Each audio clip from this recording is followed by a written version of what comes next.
Hey guys, what's up, and welcome back to another episode of Homebrewed Evil. Today, we will be talking about the tragic murder of Piang Ngaih Don. This episode discusses sensitive topics including the abuse and death of a migrant domestic worker. Listener discretion is advised.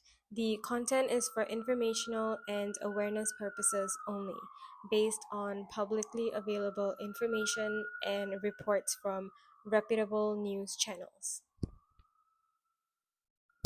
There are 245,000 migrant domestic workers employed in Singapore, most of whom are women aged between 23 and 50.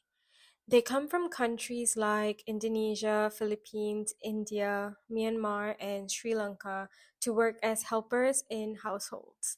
Their monthly salaries typically range from 500 to 700 SGD, Singapore dollars, depending on their experience. So the more they work, the higher their salary gets over time. These women rely on their employers for shelter, food, and income as required by Singapore's Ministry of Manpower Regulations. So, this case takes place in Singapore, if I haven't already mentioned. Many of these migrant domestic workers come from poor families, often burdened by debt. They leave their homes with one goal: to provide a better life for their families. Piang Ngaih Don was one of them. I will from now on refer to Piang Ngaih Don as Piang. So, it's May 2015. 22-year-old Piang leaves her toddler in Myanmar and makes her journey to Singapore to work, hoping to secure a brighter future for her son. However, she was just shy of the legal working age of 23. So in Singapore, the minimum age limit for a migrant domestic worker is 23. The employment agency altered her date of birth to reflect that, she is already 23. She was just shy of 2 months actually, so they just brought her birthday 2 months forward. And, this raises the question of, if they had just waited 2 months, could her tragic fate have been avoided? Her employers, Gayatri Murugayan, and her husband, Kevin Chilvam, were supposed to give her that opportunity for a better life. Instead, Piang walked into a nightmare. She was hired to care for the couple's two young children, but within months, she became a target of relentless abuse. It is said that the couple lived in a three-bedroom flat with two tenants, and Gayatri's mom, Prema, would often come to stay over to watch the kids. 14 months later, on 26 July 2016, a doctor was called to Gayatri's house for Piang. The doctor arrived at the flat at around 11 a.m. and found Piang lying on the living room sofa with her mouth gaping open. Upon examination, the doctor discovered no pulse, and Piang's skin was cold to the touch. She noted that Piang's limbs appeared emaciated, resembling skin stretched over bone, with sunken eyes and hollow cheeks. The doctor attempted a pain reflex test, but there was no response, and Piang was pronounced dead. In response, Gayatri insisted it was impossible, claiming Piang had just been moving before the doctor's arrival. She asked if there was something the doctor could do to quote unquote fix the situation, leaving the doctor confused. The doctor observed numerous bruises and abrasions on Piang's body and requested that Gayatri call the police. However, Gayatri refused and called an ambulance instead. Unconvinced, the doctor made the call to the police herself. When questioned if Piang had recently eaten, Gayatri's mom, Prema, claimed, "The maid eats a lot." Later, in the autopsy, it was revealed that there was no food in Piang's stomach. The autopsy also revealed 31 recent scars and 47 external injuries all over Piang's body. The mother and daughter, Gayatri and Prema, were arrested the next day and charged in court the day after with the murder of Piang.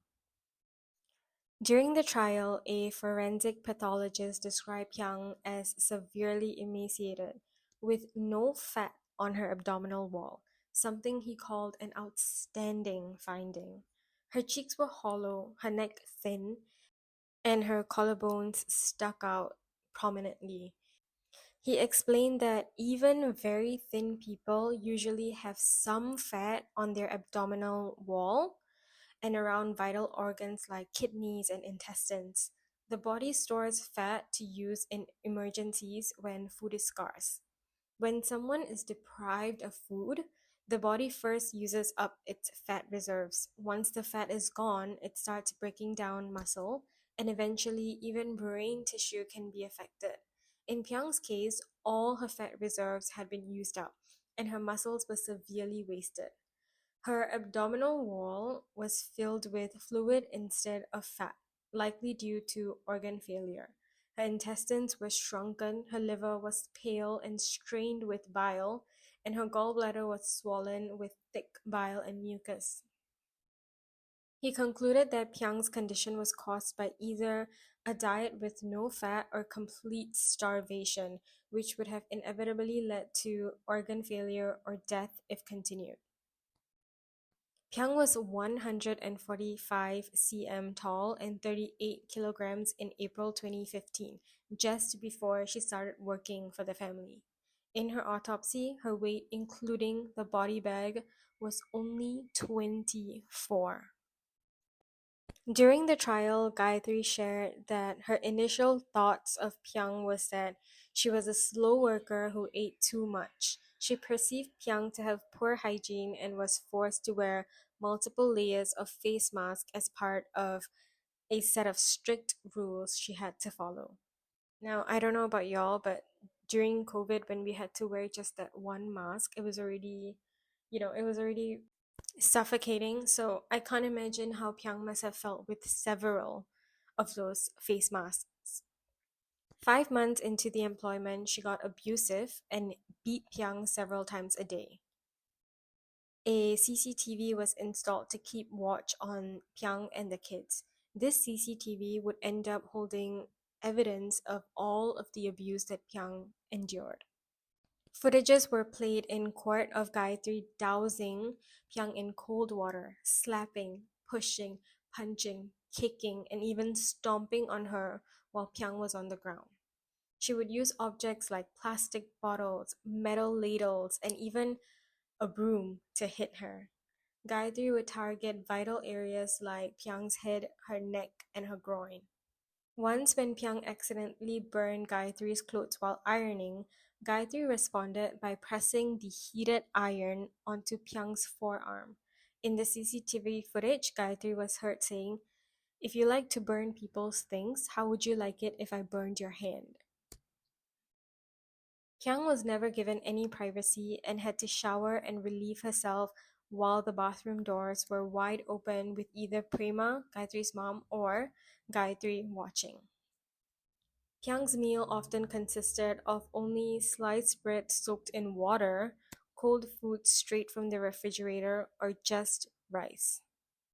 Piang would sleep on the floor with one arm tied to the window grill with a cord. The reason she was tied is because Piang was caught twice sneaking out of her room, once to the kitchen to take food from the fridge, and another once to eat the food in the dustbin. I think this just shows just how hungry and desperate she was for food. The day before Piang died, the night of, she was taking longer than usual to finish laundry. This angered Gayatri. She grabbed Piang by the hair and shook her violently like a rag doll. Piang began swaying on her feet due to how weak she was. In the CCTV footage, Gayatri can be heard telling her to stop quote unquote dancing before striking her on the head with a detergent bottle. Later, Gayatri and her mom splashed cold water on Piang and, as their routine, tied her to the window grill to sleep, and they even sent her to bed without dinner that night. On July 26th, the day of Piang's death, Gayatri tried to wake Piang up but got no response. She was frustrated. She kicked, stomped, and choked Piang in an attempt to rouse her. She even poured a bottle of water over her, but Piang remained motionless. Prema and Gayatri tried to revive Piang but were unsuccessful. 4 hours later, they called the doctor to come over to their home. They untied Piang from the window, changed her out of her wet clothes, and brought her out to the living room to lie on the sofa before the doctor got there. The cause of Piang's death was hypoxic ischemic encephalopathy. It is a type of brain damage following severe blunt trauma to the neck due to being tied to a window grill and starved for weeks. Learning about the violent nature of this case during the trial, the entire nation of Singapore was shocked. The Singapore's Minister of Home Affairs and Law even made a rare statement. He said, "People who seem ordinary are capable of extraordinary evil, and there are two pillars in any society to keep evil in check. One is education. Two, we need rule of law to keep such evil in check. The law has to come down with full force when the rules are broken." In 2021, Gayatri pleaded guilty to multiple charges of assaulting her domestic worker. Although she initially was charged with murder, the charge was reduced to culpable homicide due to her diagnosis of obsessive compulsive personality disorder and postpartum depression following the birth of her second child. She claimed that her OCD tendencies were intensified after her pregnancy. Examples of her OCD were shared during the trial, including how she insists on her husband to pick her up from work almost every day to take her to a clean toilet somewhere else, and her habit of excessively washing her hands. She also requests her sister in law to wear a shower cap in her flat after noticing strands of her hair on the floor. She's also made her family members wear masks to prevent contamination from their nasal discharge. So, due to all of these, she escaped the death sentence but will serve the longest jail term meted out to a domestic migrant worker abuse case in Singapore of 30 years. She has since made several attempts to appeal her sentence, citing alleged abuse by fellow inmates, presenting contradictory medical reports to emphasize the severity of her condition, and employing various other claims. However, the prosecutor refuted these allegations, and the court ultimately dismissed her appeal. Now, her mother, Prema, was handed a 14-year jail sentence but has since increased to 17, another 3 years, for telling her son-in-law to hide footages of the CCTV from the police. Now, Kevin Chilvam, the husband, is still ongoing trial for his sentencing. He was in the police force as a staff sergeant and has since been suspended. There is also CCTV footage of him grabbing Piang by the hair, lifting her off the ground, all because he was irritated that Piang was falling asleep while eating. In court, when Gayatri was questioned about this, she claimed she was unsure.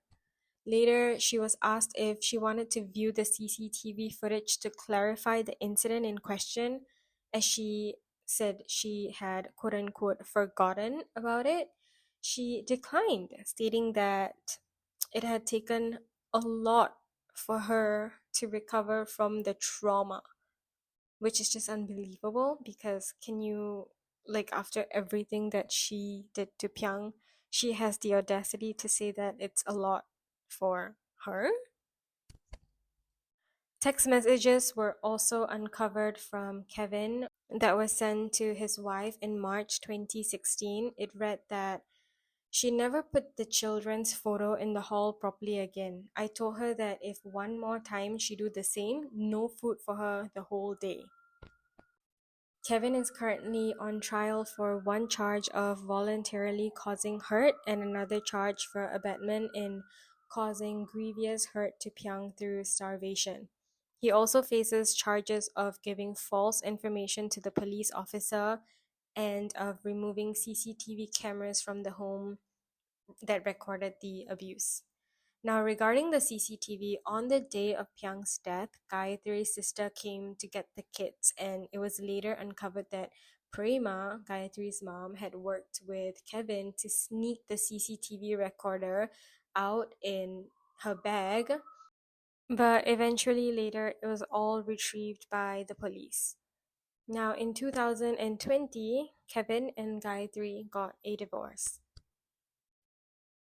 More text messages were uncovered from a group chat with the couple and their extended family, which is inclusive of Gayatri's sister and her husband.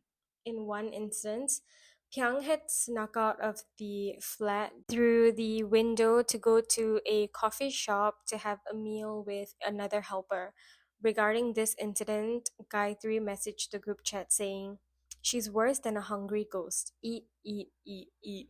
Instead of going out of my room, she should have jumped down the kitchen window once and for all, case closed." Her sister responded, "Exactly, should have just jumped down and die." She then added, "She is worse than a dog." 2 weeks before Pyang's death, she called her sister back home, which she rarely ever did. And when she did, she never complained about her job. And in this time that she called her sister, she just said that she's feeling unwell and wanted to return home in August, and asked if her brother could come pick her up from outside their home village. Her sister suspected something was amiss, but never in a million years did she ever think that this would be the last time that she'd be speaking with her sister. Her brother later traveled to Singapore to retrieve Pyang's body. Many NGOs and welfare organizations in Singapore raised money to send to her family and her son. They raised over $200,000, but I think some is being kept by the embassy for when her son grows old and needs it for his education, and others were given to support his sister raising him. Her brother shared that they forgive the perpetrators and will let the law handle what needs to be handled. He also shared that he is very grateful for Singapore's support.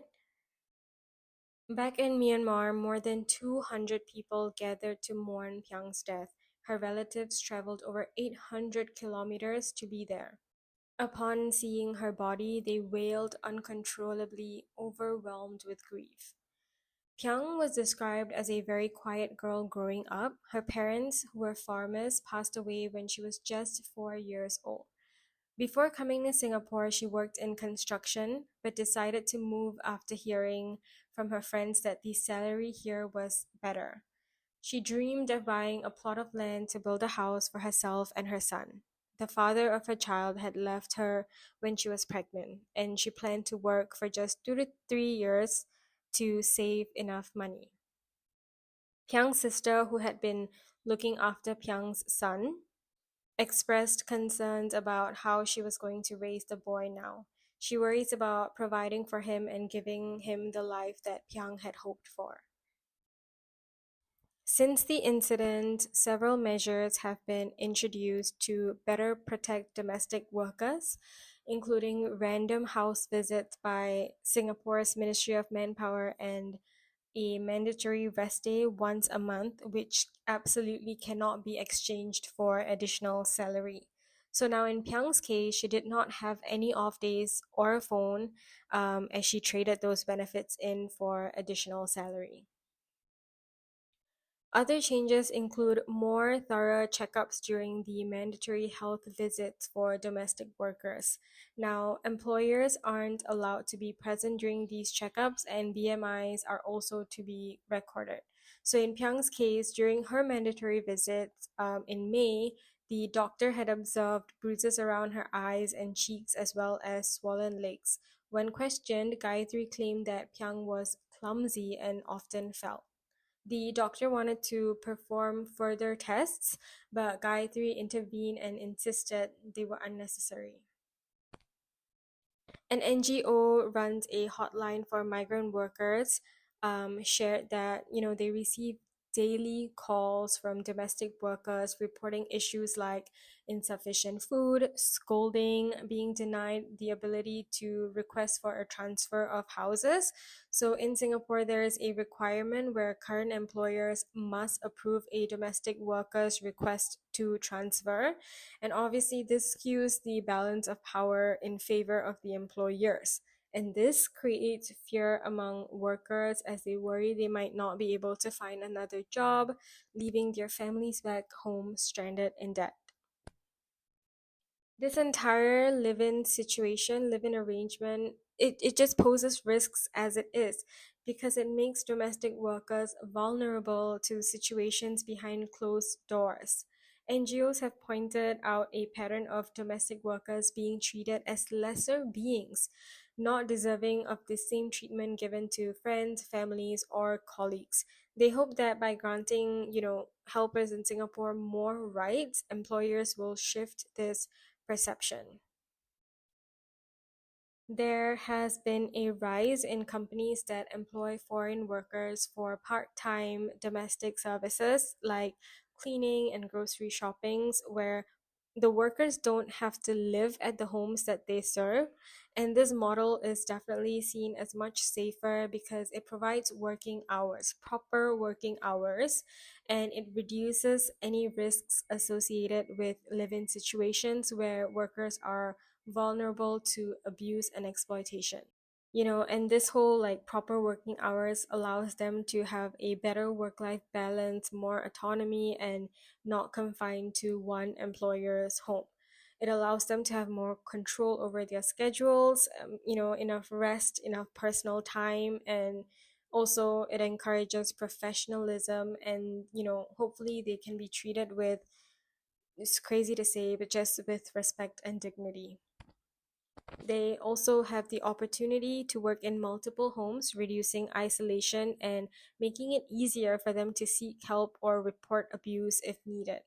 There is hope that this model will be more common in the future, offering a safer and more balanced and sustainable working environment for domestic workers.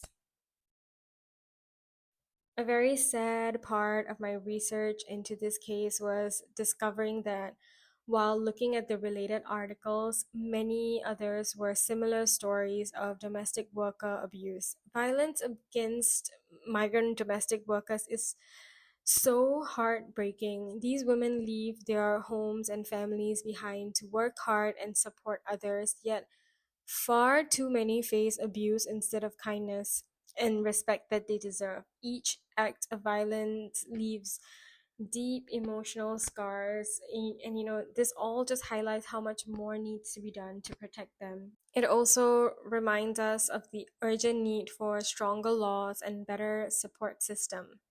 If you notice any of your neighbors, friends, or family members, helpers suffering or facing mistreatment, it is important to speak up and support them. There are many organizations and hotlines in Singapore that can provide assistance and help ensure their safety and well being.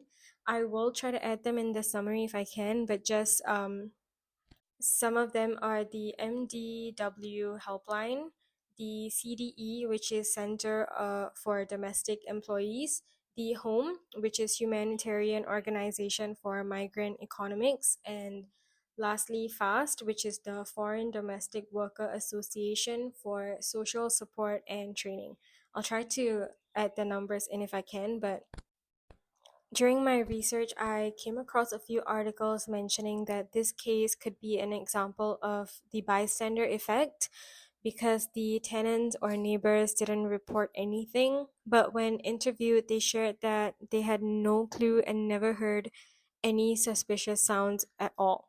So, what do you guys think about Gayatri's sentence being reduced? I honestly can't imagine the kind of evil it takes to hurt someone to this extent. And even if Gayatri was quote unquote sick, Why did her mom, Prema, and her husband, Kevin, join in on the abuse? It's just horrifying to think about that we live among such evil and this could be our neighbors or our friends or our families. I can't imagine the fear, loneliness, and sadness Piang must have endured during her time here. I hope she rests in peace, and I hope that her family are finding the strength and healing that they deserve. But that's it for today's case, guys. Thank you so much for listening. Please be kind to each other and stay safe out there, y'all. Bye.